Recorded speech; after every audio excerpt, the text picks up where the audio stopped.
Chapter 29. Fleur, Victor, Harry and Cedric stood in front of the maze. Fleur, Victor and Harry knew that Cedric would have to go to the graveyard with them.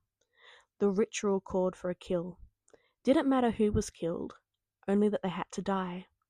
And Cedric was a homophobic arsehole to all gay and lesbian students whenever he saw them. Get ready to run, and run like the devil himself is after you.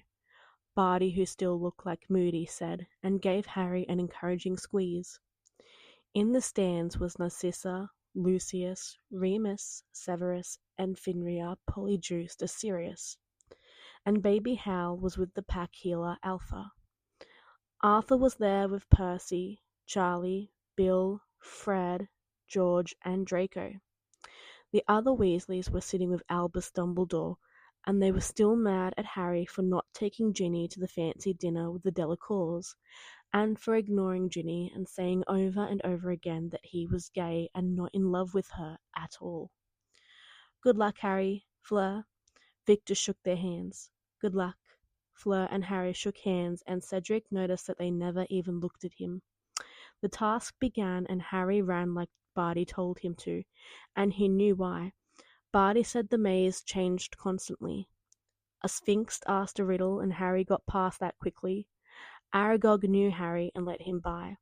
The blast-ended Scroots was hard, but Harry got by with a twisted ankle. The mist didn't hurt Harry, because Sirius had put so many protection charms on him, and even made sure that Harry promised to be safe. Fleur was taken from the maze, as was Victor. It was only Harry and Cedric. Just how it was supposed to be. You should take the cup, Harry said when they both saw the trophy. We should both take it. Cedric had glazed over eyes. He was clearly being controlled by someone. At the same time then, both males nodded, and they took the trophy that was a portkey right to Tom. The curse on Cedric was broken the second they landed in the graveyard. What did you do, you fucking faggot? Cedric pushed Harry away in disgust. You agreed to take the trophy at the same time. In fact, it was your idea. Harry was smiling on the inside because Cedric looked like he was going to be sick. Where are we? Cedric had been expecting eternal glory, the stands to be full of people cheering and to be kissed and worshipped by his girlfriend, and hopefully she would finally sleep with him. Get the boy! A voice rasped weakly, and Peter Pettigrew waved his wand, and Harry was pulled against a grave, and Cedric was tied on the ground. Time to start, the weak voice said, and Pettigrew squeaked and did what the voice said. Sirius got there, and Cedric looked panicked when he saw the ex-Auror lift his wand to him. It has to be now, Sirius, Harry told him, and with a smile the man sent a Crucio and then a black family torture curse, till Cedric was almost insane, before finally hitting him with the killing curse. We can release Harry now, right? Sirius said, and Pettigrew released Harry, and Sirius pulled his mate into his arms. You cold, pup? Harry hadn't done anything, but Sirius had already wrapped his leather jacket around Harry's small shoulders. The ritual started, and the potion had begun. Bone of the father unwillingly given, you will renew your son. Blood of the enemy forcibly taken, flesh of the servant willingly given, blood of your mates given in love. Sirius and Harry cut their hands and let the blood fall into the cauldron. Soon the cauldron boiled and turned over to reveal a slightly older version of Diary Tom Riddle, who demanded to be clothed immediately.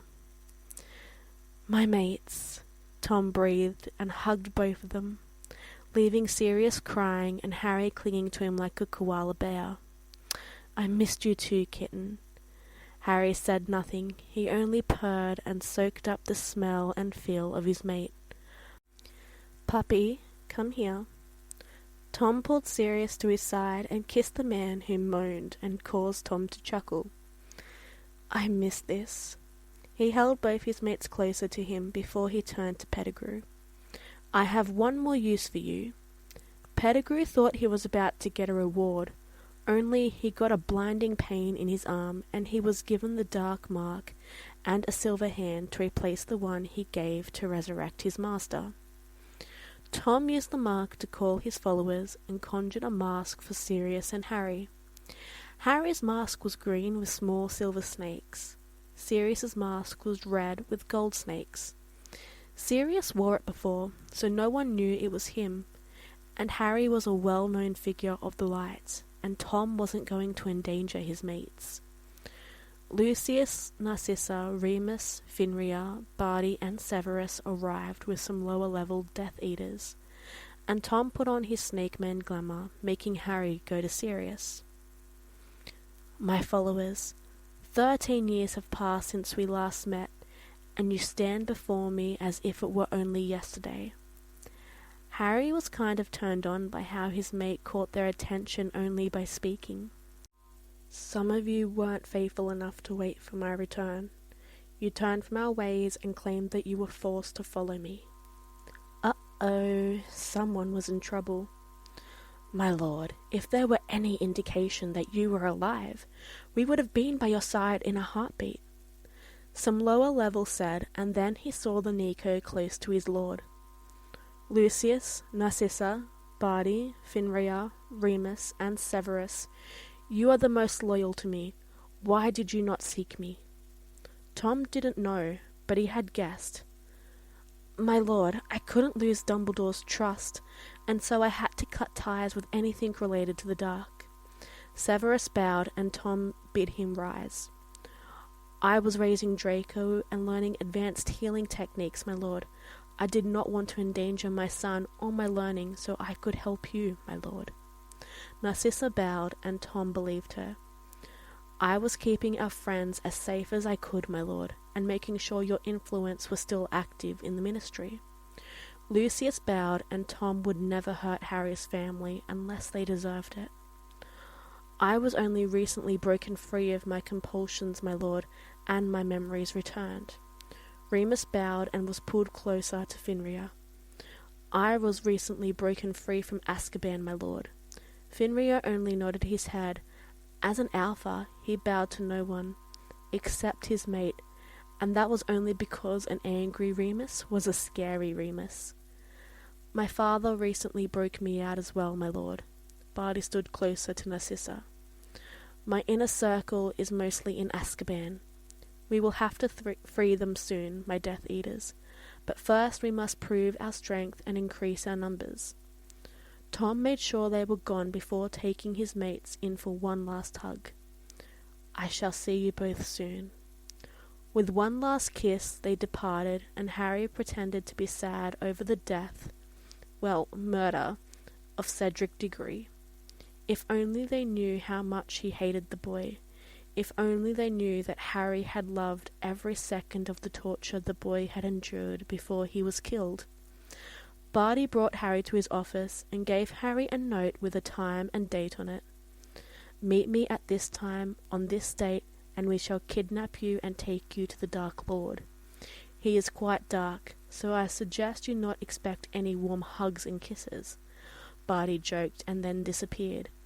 Finria, who was still disguised as Sirius, ran into the room and in true Sirius fashion began to be dramatic and fuss over Harry, calling him pup about 1,000 times. "Are you all right, cub?" Remus got a small nod from a pretend traumatized Harry.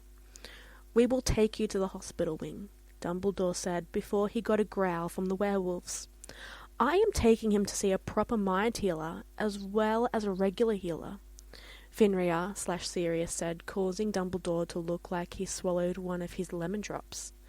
"I don't think that is necessary." Severus went over and disagreed with the headmaster. "If Potter is to be of any use, we need to be sure that nothing he saw messed with him too much." Harry smiled at his dad before hiding in Remus's side. The creature in him needed to have contact with someone he saw as family. "Indeed, it is necessary, and I am not a licensed mind healer. Mr. Potter will need to see one, and I am not able to see him immediately as I have students to attend." Poppy left and cursed the oath the headmaster had made her take all those years ago. "Well, I will be by soon to see how Harry is doing." Dumbledore left, and the rest used the flue to Grimmauld, and then to Riddle Manor, where a very anxious Dark Lord was waiting. My sweet little kitten. Tom was holding his Nico in seconds, and Harry was happy. Sirius also came over and peppered the Nico with kisses. "Your rooms are ready, and Remus, Finria, your little one, is in your rooms." The werewolf couple ran to their room and held their son. "Now time to take you two with me." Tom dropped his glamour around the inner circle and his elite, and especially around his mates.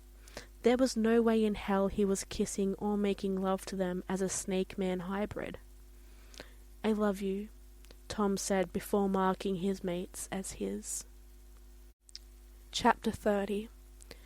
Harry woke up in the middle of his mates. He was warm and content. He wasn't worried or stressed. For the first time in his life, Harry felt loved. "Good morning, kitten," Tom said, kissing his mate on the head. "Morning." Tom smiled and held Harry close, loving the fact that he was able to hold him. "You look better than you did last night." Tom didn't look that good the night before, but give the man a break, he had just come back from the dead. The magic of my mates stabilized my magic. Harry kissed Tom lightly and was pulled away from Tom into Sirius's arms. "Pup, why are you giving all your love to Tom?" Sirius was being his dramatic self, and Harry giggled when Sirius started to tickle him, and then he was playfully running around the room with both Sirius and Tom chasing him. "Come on, kitten, puppy, let me show you around the manor." Sirius picked up Harry and they went around the manor, with Tom, who explained the safety measures and that their wing was only activated by a lock in the snake language. "This is the only place for just us. No one else is allowed in." Tom moved Harry from Sirius and held the Nico closer to him. "Not even my elite can enter. Only my equals. Sirius, Harry, you two are the only ones that are my equals." Harry kissed Tom, and so did Sirius. They were finally together again, and all was well. They spent the day together, getting to know each other better, and Harry was forced to tell Tom about the Dursleys. Tom was livid, and vowed then and there to get rid of the Dursleys, and they would be brought to the manor and dealt with. "What about the Death Eaters in Azkaban?" Harry asked, and Tom already knew what he wanted to do. "We will wait a few weeks, then we will break them out of Azkaban. Narcissa and Altha need time to fix up a healer's wing, and Severus needs time to brew the potions. I believe he has enlisted the help of the younger Malfoy to brew the potions." Harry wanted to ask if he could help his dad and brother with the potions, but didn't want to upset Tom. "What is it, kitten?" Sirius saw Harry reach for him, and took him out of Tom's arms. Harry's cat tail wrapped around Sirius's arm. "Kitten, if you want something, all you have to do is ask. I will never treat you like those muggles. You are my equal, my mate, my perfect little kitten." Harry nodded and then looked at Tom. "Can I help Daddy and Dre make the potions for you?" Harry hid his face in Sirius's chest, and Tom chuckled and kissed the cat ears on Harry's head. "Of course you can help them. I didn't know if you wanted to brew potions or not." Sirius smiled and kissed Tom. He missed Tom, and loved him with all his heart. "Tom, can we tell Harry what you did for me?" Tom remembered what he did to help his mate, and thought Harry deserved to know. "You can tell my puppy. I believe he deserves to know." Tom held Harry, and the trio moved to their private sitting room. They sat in front of the fire, and Harry curled up next to Tom, using his robes as a blanket. "Well, I told you my parents weren't the best, and they hurt me. Well, it got worse when I was sorted into Gryffindor. My mother was livid that her son turned out to be a Gryffindor, and friends with a Potter. She also hated that I was gay. My father loved to indulge in the torture as well. They hated me. They wished me dead. In my 6th year, I had enough and went to your papa's house. He took me in, and it was there that I met Tom. Tom saw the scars. He healed them and helped me. When my inheritance kicked in, when my body was in so much pain that I could barely stand or sit up on my own, he was there when the nightmares wouldn't let me sleep. I can remember when I had an awful nightmare. He was supposed to have a meeting that night, but he cancelled the meeting just for me. Bellatrix, Narcissa, Rhodo, Rab, they came in and helped me through the nightmare. The best thing Tom did for me, though, was when my parents tried to get me back home and make Regulus out to be Tom's mate. Tom took care of them and punished them for their foolishness. Flashback. Sirius was sitting in Riddle Manor after a meeting. Walburgia Black and Orion Black came over to him. "You will be coming home, Sirius. We have decided to forgive your transgressions and the shame you have brought to us by lying to the awful Potters." Walburgia believed the matter to be settled. "No, Mother." Sirius went to leave when his arm was roughly grabbed by Orion. "You will cease this nonsense and return home with us. You, boy, belong to the ancient, most noble house of Black. It is time you acted like it." Orion was furious with his firstborn and wondered why Regulus was the only one who listened to him. "Regulus is beside himself with worry over you." Walburgia knew the second she brought up her second child that Sirius would comply with her wishes. He always did. Sirius always protected Regulus. He always would. It was a weakness Walburgia and Orion had discovered early. "You are not going to hurt Regulus. I forbid it." Sirius growled at his parents. His eyes showed the grim a little, and Walburgia actually feared her firstborn for a second. "You do not tell us what to do, boy." Orion slapped his son, and Tom showed up in his Snake Man glory. "Is there a reason you decided to hit what belongs to me?"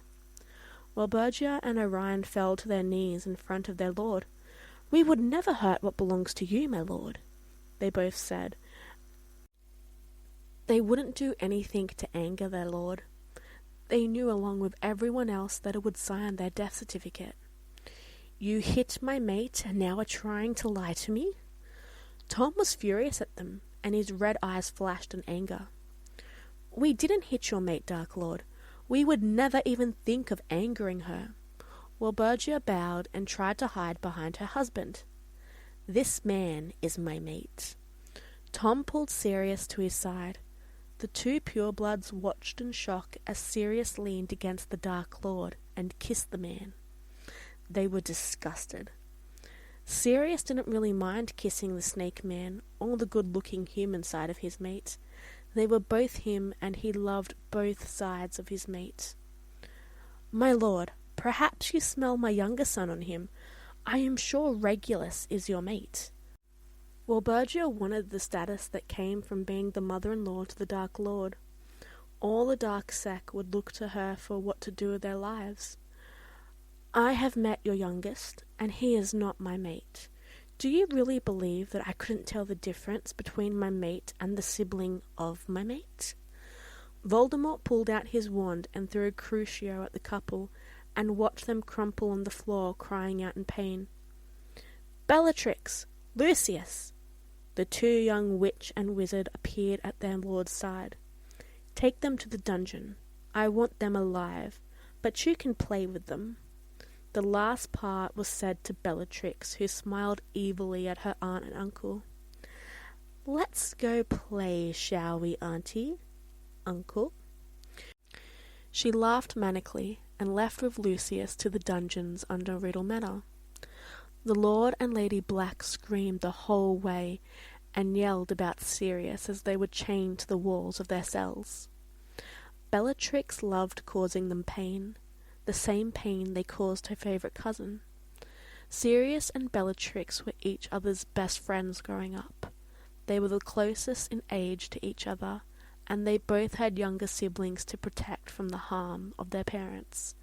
Though Jorella and Cygnus Black were nowhere near as bad as Walburgia and Orion Black, they were still not the best parents. Bellatrix was joined by her mates, and they used all sorts of spells on the Black family. They were ordered to keep them sane and then bring them up for the next meeting as entertainment. Each of the Death Eaters got to use a special spell on them, and it was Sirius who was allowed to kill his parents. "You are nothing but a worthless faggot," Orion yelled before he was killed with a spell that made your skin melt off. Very painful way to die. "I should have killed you. I had a chance before you were born to kill you." Walburgia smiled smugly at the hurt on Sirius's face. "You will never be a good a son as Regulus." Walburgia was hit with Sirius's spell, made for Tom to use. The spell turns all the blood vessels into knives and kills you slowly from the inside out. "I love you, puppy. Don't forget that." Tom held Sirius close and comforted his mate. End of flashback. "I am so sorry, Siri." Harry cried against Sirius and peppered his face with kisses. "I love you. You are not worthless. You are loved." Harry kissed him and reassured him of his love and worth. Tom and Harry would make sure that Sirius never felt unloved or worthless ever again.